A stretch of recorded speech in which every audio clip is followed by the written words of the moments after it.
Here's a thought that might surprise you. What if the very same strategies we use to fight the world's most sophisticated computer hackers could give us a revolutionary new way to protect children?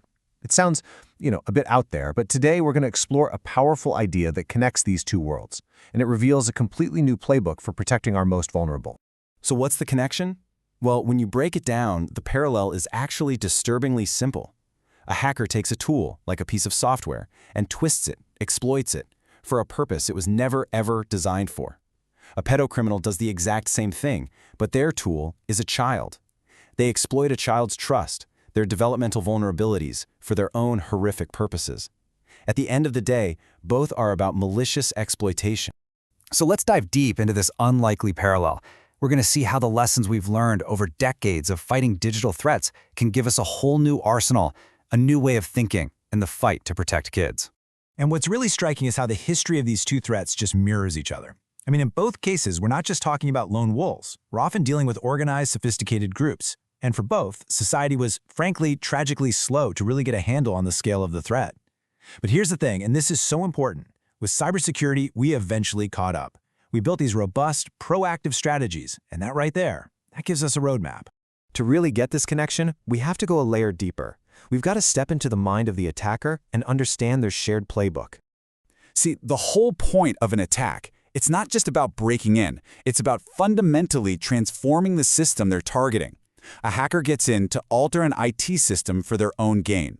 A pedocriminal, they alter the very course of a child's brain development. The damage isn't just a scratch on the surface. It's structural. It's deep. And that brings us to this really powerful idea. We have to start thinking about a child's developing mind as a piece of critical infrastructure. Yeah, just like a power grid or a nation's banking system. It's a vital asset. And guess what? It has its own built-in defenses for when it comes under attack. Okay, so one of the brain's biggest defense mechanisms is something called complex traumatic dissociation. Now, I know that sounds like a mouthful, but the cybersecurity analogy makes it super clear. It's a psychological shield that works almost exactly like the high-level defenses we build for our most important computer networks. So let's break that down, right? First, you've got compartmentalization. The mind literally creates walls between different emotional zones to isolate the trauma. This is just like network segmentation in IT, where you wall off parts of a network so a breach in one area can't take down the whole system. And then there's a parallel to encryption. The traumatic memory, it's still there, but it becomes inaccessible, completely locked away. It's like encrypted data, just waiting for the right key to make it readable again. But here's the catch. These defenses, they aren't free, not by a long shot. Just like running heavy firewalls and encryption slows down a computer and eats up processing power, traumatic dissociation is incredibly energy-intensive for the human brain. It literally drains the resources a child needs for learning, for growing, for just function. Okay, so we've laid out this deep, almost chilling parallel between the attack and the defense. So now what? What do we do with this?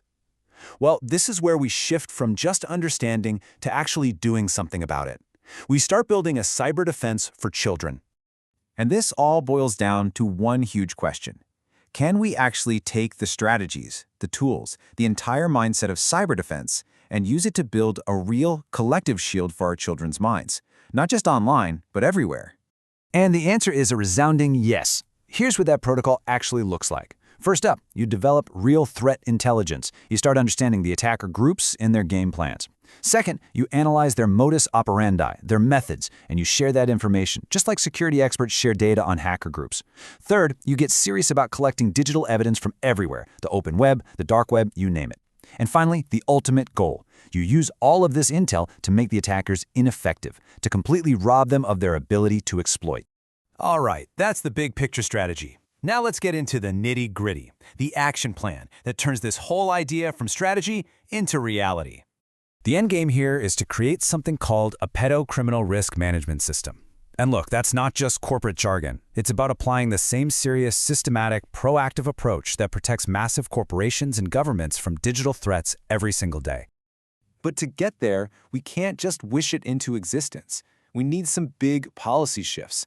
We're talking about making it possible to anonymously share information about attacker methods. We need to let officials study the enemy's playbook, their grooming guides, to understand the threat. We've got to mandate that cases are tracked and correlated by location, just like we track cyber attack patterns. And we need to launch smart deterrence campaigns and use professional risk analysis at every single level of society. And you know what? A new game plan means we need new players on the field. This can't be left to the usual folks. We need to bring in experts who specialize in malice, people who design secure systems from the ground up, professional risk analysts, people who know how to build incredibly reliable organizations. We need systems thinkers. And let's be absolutely clear about something. The kind of commitment we're talking about here, it's massive. This isn't a small project or another awareness campaign.